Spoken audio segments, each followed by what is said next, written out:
भारत की आज़ादी ये सिर्फ एक तारीख नहीं है ना? ये तो एक पूरी कहानी है, एक कहानी जो 90 साल तक चली।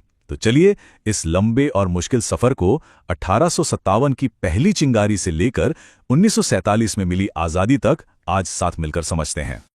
स्वराज मेरा जन्मसिद्ध अधिकार है और मैं इसे लेकर रहूंगा। सोचिए, बाल गंगाधर तिलक के इन शब्दों में कितनी ताकत होगी। ये सिर्फ एक नारा नहीं था, ये तो वो आग थी जो लाखों भारतीयों के दिलों में जल रही थी। और यही आग करीब एक सदी तक चले इस पूरे आंदोलन की जान बन गई। तो इस 90 साल की इतनी बड़ी कहानी को समझने के लिए हम इसे 3 हिस्सों में बांट सकते हैं। सबसे पहले विद्रोहों का दौर, उसके बाद आया संगठित राजनीति का दौर, और फिर आखिर में जन आंदोलनों का वो दौर जिसने सब कुछ बदल दिया। हर एक दौर अपने आप में खास था और इसने आज़ादी की लड़ाई को एक नया मोड़ दिया। तो चलिए कहानी के पहले हिस्से से शुरुआत करते हैं।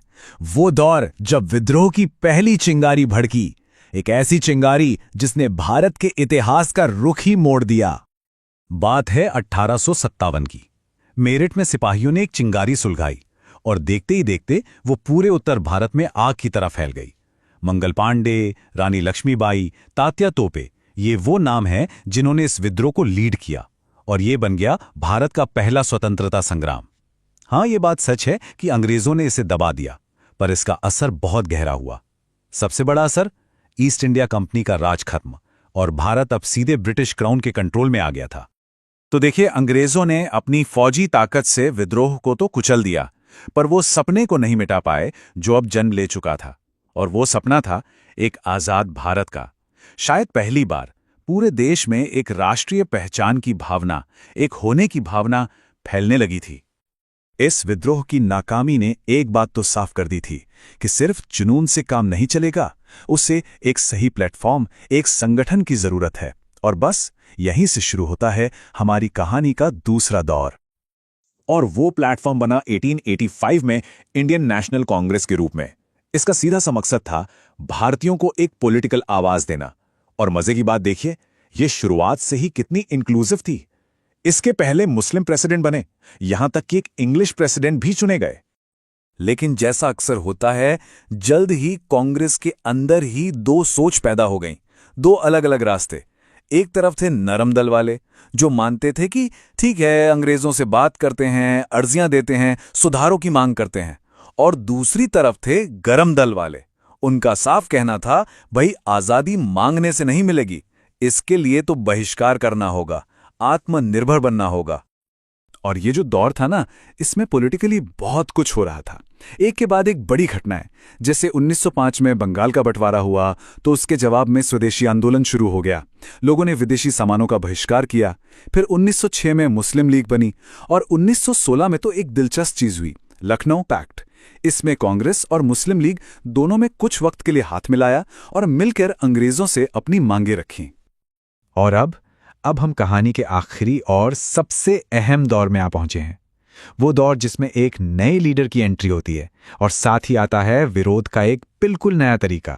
मोहनदास करमचंद गांधी, जो अभी अभी साउथ अफ्रीका से लौटे थे, वो अपने साथ एक ऐसा हथियार लेकर आए जिसने सब कुछ बदल दिया। नाम था सत्याग्रह, मतलब सत्य के लिए आग्रह। बिना कोई हिंसा किए बस अपनी सच्चाई पर मजबूती से टिके रहना। ये एक ऐसा आइडिया था जिसने आजादी की लड़ाई का पूरा नक्शा ही बदल डाला। इसकी शुरुआत हुई चंपारण से, जहां किसानों को उनका हक मिला। और इसके बाद तो गांधी जी ने एक एक करके पूरे देश को जगा दिया। पहले 1920 में असहयोग आंदोलन, इसने तो ब्रिटिश राज की नींव हिलाकर रख दी। फिर 1930 में सविनय अवज्ञा आंदोलन, जिसकी शुरुआत उस मशहूर दांडी मार्च से हुई। और फिर आखिरकार 1942 में भारत छोड़ो आंदोलन। ये आजादी के लिए फाइनल कॉल था। और इसी भारत छोड़ो आंदोलन के वक्त गांधी जी ने वो नारा दिया, करो या मरो। इसका मतलब साफ था, अब या तो आजादी मिलेगी या फिर इस कोशिश में जान जाएगी। पीछे हटने का तो सवाल ही नहीं था। इससे पहले एक और बहुत बड़ा पल आया था। साल था 1929, जगह लाहौर, रावी नदी का किनारा। जवाहरलाल नेहरू की प्रेसिडेंटशिप में कांग्रेस ने एक ऐतिहासिक रेजोल्यूशन पास किया। अब गोल सिर्फ डोमिनियन स्टेटस या स्वशासन नहीं था, अब लक्ष्य था पूर्ण स्वराज, मतलब कंप्लीट इंडिपेंडेंस, पूरी आजादी, अब कोई आधा अधूरा समझौता नहीं। तो दशकों के इस लंबे संघर्ष के बाद मंजिल अब साफ नजर आ रही थी। ब्रिटिश राज का अंत अब दूर नहीं था, लेकिन ये आजादी एक बहुत भारी कीमत मांगने वाली थी। 90 सालों का संघर्ष, लाखों लोगों का बलिदान, पीढ़ियों का एक ही सपना, ये सब कुछ अब एक साल पर आकर टिक गया था, और वो साल था 1947। और आखिरकार वो दिन आ ही गया। 15 अगस्त 1947, आधी रात का वक्त और 2 सदियों की गुलामी के बाद भारत ने आजादी की हवा में पहली सांस ली। एक सपना जो अब हकीकत बन चुका था। मगर इस जश्न के साथ एक बहुत गहरा जख्म भी था। आजादी तो मिली, पर उसकी कीमत चुकानी पड़ी देश के बंटवारे से, और इस बंटवारे ने इंसानी इतिहास की सबसे दर्दनाक और हिंसक त्रासदियों में से एक को जन्म दिया।